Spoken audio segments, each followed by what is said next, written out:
अगर हम ट्रेड करते हैं, एफएनओ हो, स्टॉक हो या कुछ भी हो, वहाँ पे एक चार्जेस लगता है जिसको कहा जाता है एसटीटी, यानी security transaction charge. Security charge उस पे ही लगता है जो सिक्योरिटी इंस्ट्रूमेंट है।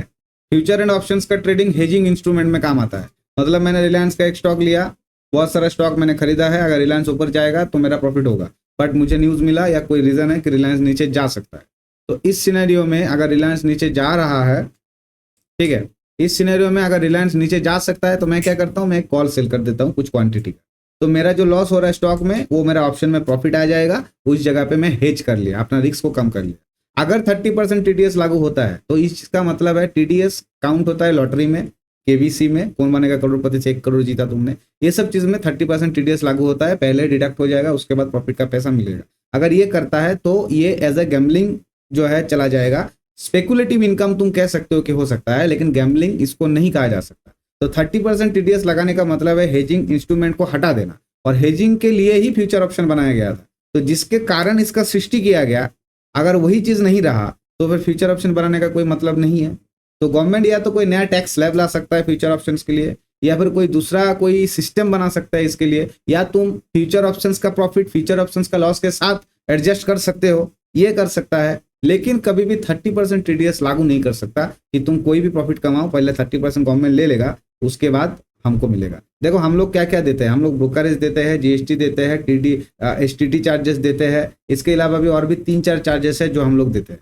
ये देने के बाद भी अगर 30% टीडीएस लागू करेगा तब तो कोई बचेगा ही नहीं, और अगर कुछ बचा ही नहीं तो लोग फ्यूचर ऑप्शंस करेगा नहीं। फ्यूचर ऑप्शंस में मैं तुम लोगों को एक चीज दिखाता हूँ यहाँ पे। देखो सबसे पहले तुम किसी भी साइट में गूगल में जाकर चेक करो, तुमको यहाँ पे एक चीज मिलेगा, बीएससी स्टॉक। बीएससी का एक स्टॉक है, ठीक है, जो तुम्हारा बीएससी लिमिटेड का एक स्टॉक है। इसका दाम देखो 2510 रुपया चल रहा है, आज 42% डाउन है। अब इसका ईयरली अगर तुम कन्वर्जन देखोगे तो 312% आप है, एक साल में 1900 रुपया बढ़ा है। ये क्यों बढ़ा? ये इसलिए बढ़ा क्योंकि बीएससी के अंडर में जो सेंसेक्स है, बैंकेक्स है, जो भी स्टॉक है उसमें फ्यूचर ऑप्शंस किया गया है या फिर स्टॉक खरीदा गया है, जिसके वजह से इसमें वॉल्यूम आया, जिस वजह से ये बढ़ा है। इसके अलावा तुम इसको छोड़ो, इसके अलावा तुम देखो एंजल वन। एंजल वन एक ब्रोकिंग कंपनी है, एक ब्रोकर है, और इसका भी स्टॉक जो है लिस्ट है स्टॉक मार्केट में। इसमें भी तुम चाहो तो इसका स्टॉक खरीद सकते हो। इसका अगर मैं चेक करूं तो इसका भी तुम यहाँ पे ईयरली अगर कन्वर्जन देखोगे तो 56% है। तो एंजल वन क्यों बढ़ा, आपको क्या लगता है? अगर आपको सिर्फ स्टॉक लेना है तो सिर्फ स्टॉक लेने के लिए तो आपको किसी ब्रोकर, नॉर्मल ब्रोकर का अकाउंट खोलने से हो जाएगा। एंजल वन या फिर इस तरह का जो पार्ट टाइम ब्रोकर है जीरोधा जैसा, ये लोग क्या करता है, ये लोग नॉर्मली मार्केट में ट्रेडिंग कराता है और इसके द्वारा लोग जो है इन्वेस्टमेंट वगैरह भी करता है, ऑप्शन ट्रेडिंग भी करता है। तो जितना ज्यादा ब्रोकरेज इन लोगों को मिलेगा उतना ज्यादा फायदा होगा। अब इंट्राडे और स्टॉक में तो ब्रोकरेज है ही नहीं, तो अगर इंट्राडे और स्टॉक में ज्यादा ब्रोकरेज नहीं है, ऑप्शन और फ्यूचर को अगर इस तरीके से ला देगा तो लोग अगर करेगा नहीं, तो इन लोगों का स्टॉक इतना डंप होगा कि हिस्ट्री बन सकता है। बीएससी का स्टॉक हो गया, प्लस लोग अगर अपना डीमेट अकाउंट इस सिचुएशन में आएगा तो लोगों के पास एक ही ब्रोकर अकाउंट रहना सही है। इस वजह से लोग पार्ट टाइम ब्रोकर यूज करेगा ही नहीं, लोग बैंक का ब्रोकर यूज करेगा। तो इस हिसाब से सीडीएसएल और सीडीएसएल का जो स्टॉक है वो गिरेगा। जीरोधा, ग्रो, एंजल वन, जितना भी ब्रोकर है इन लोगों का जो है धीरे धीरे कस्टमर कम जाएगा, और इस हिसाब से कम जो टैक्स वो लोग गवर्नमेंट को पे कर रहा था उस पर इफेक्ट आएगा। तो 30% टीडीएस के चक्कर में गवर्नमेंट को $मिलियन डॉलर का टैक्स को हटा देना पड़ेगा, मतलब कुर्बानी करना पड़ेगा टैक्स का।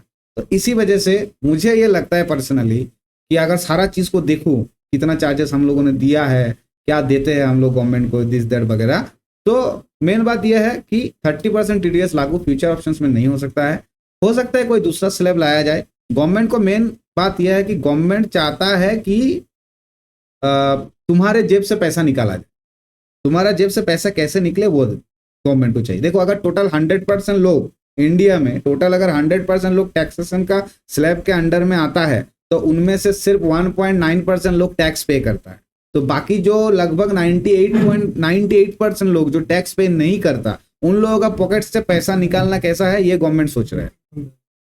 ठीक है, तो मेन बात ये है। और बाकी ट्रेडर कम्युनिटी का अगर मैं बात करूं, इन्वेस्टर कम्युनिटी का अगर मैं बात करूं, तो उन लोगों को निर्मला सीतारमण कभी भी पसंद नहीं था। क्योंकि उन लोगों को कभी नहीं चाहिए कि फाइनेंस मिनिस्टर जो है वो नॉर्मल रिटेल ट्रेडर के लिए ना सोचे। क्योंकि उनको अगर पूछा जाए कि आप जीएसटी लेते हो, एसटीटी चार्जेस लेते हो और भी टैक्स लेते हो, साथ में ब्रोकर अपना ब्रोकरेज भी लेता है, तो चाहे हमारा लॉस हो या चाहे हमारा प्रॉफिट हो, हम टैक्स आपको पे करते हैं तुरंत बेसिस पे, एसटीटी वगैरह जो हम लोग देते हैं। इसके अलावा प्रॉफिट हुआ तो आईटीआर फाइल में जाता है, उसके बाद भी हम आपको टैक्स देते हैं, चाहे हम लॉस में क्यों ना रहे, पैसा हम आपको देते हैं। तो हम आपके लिए एज ए एम्प्लॉय काम कर रहे हैं जिसको सैलरी कभी नहीं मिलता, ठीक है। तो गवर्नमेंट को हमेशा पैसा मिलता है चाहे ट्रेडर प्रॉफिट करे या लॉस करे, लेकिन अगर उसको पूछा जाए तो उनका कहना यह है कि मैं ट्रेडिंग नहीं करता, मुझे टैक्स से फर्क नहीं पड़ता। तो अगर फाइनेंस मिनिस्टर ये बोलेगा तो फिर नॉर्मल पब्लिक जो है, जो छोटे मोटे ट्रेड करता है, उन लोगों के बारे में सोचने वाला कोई है नहीं। सेबी को भी हिंडलवा केस में सुप्रीम कोर्ट में पूछा गया था, उसने भी कुछ जवाब नहीं दिया वोलेटिलिटी कम करने के लिए। और एक रीजन है कि 30% टीडीएस क्यों नहीं हो सकता, क्योंकि अगर 30% टीडीएस लागू करना होता तो वॉल्यूम कम जाएगा, वॉल्यूम अगर कमेगा तो हर दिन नया इंडेक्स लॉन्च करने का कोई मतलब नहीं है, हर दिन हर एक इंडेक्स का एक्सपायरी कर दिया है, ये करने का कोई मतलब नहीं है। गवर्नमेंट ने क्यों किया, ताकि वॉल्यूम को स्प्लिट किया जाए, हर दिन पैसा आ सके, राइट। तो इसके अलावा भी और भी बहुत सारा रीजन है जिसके वजह से जो है नहीं हो सकता। तो नेक्स्ट क्वेश्चन ये है कि मतलब अल्टीमेटली मार्केट गिर जाएगा। तो देखो अल्टीमेट मार्केट का तो मुकद्दर है गिरना और उठना, वो नीचे आएगा, सपोर्ट लेगा, लोग बाय करेगा, फिर उठेगा। मैं आपको और एक चीज बताता हूँ, ड्रीम 11 बोल के एक कंपनी है जिसपे आप लोग क्रिकेट में मैच वगैरह खेलते हो, ठीक है। तो ड्रीम 11 में 30% टैक्स है, उसमें भी है टीडीएस 30% काटता है। कौन बनेगा करोड़पति और लॉटरी, वेस्ट बंगाल कोलकाता का अगर मैं बात करूँ तो यहाँ पे करोड़ों रुपया का लॉटरी में खरीदारी होता है, उसमें भी अगर कोई प्रॉफिट कमाता है तो 30% टैक्स है। तो क्या लोगों ने ड्रीम 11 में टीम बनाना छोड़ दिया या फिर लॉटरी खेलना छोड़ दिया? नहीं छोड़ा ना। तो फ्यूचर ऑप्शंस में अगर 30% टीडीएस कर भी देगा तब भी लोग ट्रेड करेगा, ठीक है। ट्रेड लोग फ्यूचर ऑप्शंस में करेगा ही, चाहे 30% कर दे 50% कर दे, लोग तो ट्रेड करेगा। वॉल्यूम थोड़ा कम हो सकता है, ठीक है। उसके बाद 1 साल 2 साल जाने के बाद लोगों को लगने लगेगा कि यही सही है, यही चलता रहता है, पहले से यही था, ऐसे ही चलेगा, यही नियति है, तो इस हिसाब से लोग करता रहेगा ट्रेड। तो प्रॉब्लम का बात यही है कि जब कोई भी चीज लॉन्च होता है तब सिचुएशन थोड़ा खराब होता है, डामाडोल होता है, फिर धीरे धीरे वो ठीक हो जाता है। अगर लागू होगा तो इस तरीके से करना होगा, लेकिन जिस तरीके से वॉल्यूम हम लोग थोड़ा बहुत डिप्लॉय करते थे एफएनओ में, उससे भी कम करना पड़ेगा।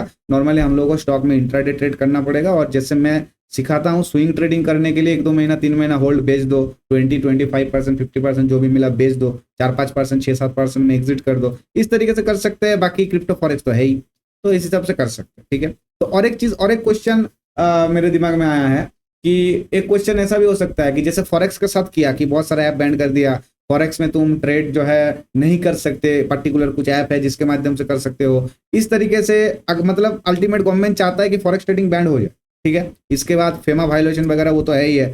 तो यहाँ पे सिचुएशन क्या है कि एफएनओ अगर टीडीएस लागू कर देगा तो लोग तो एफएनओ करेगा नहीं, तो एफएनओ भी बंद हो सकता है। तो एफएनओ एक हेजिंग इंस्ट्रूमेंट है, हेजिंग इंस्ट्रूमेंट को बंद किया नहीं जा सकता, ठीक है। तो इस तरीके से अगर सोचो तो 30% टीडीएस लागू होना संभव नहीं है, लेकिन अगर लगता है तुम लोगों को तो कमेंट करके बताओ।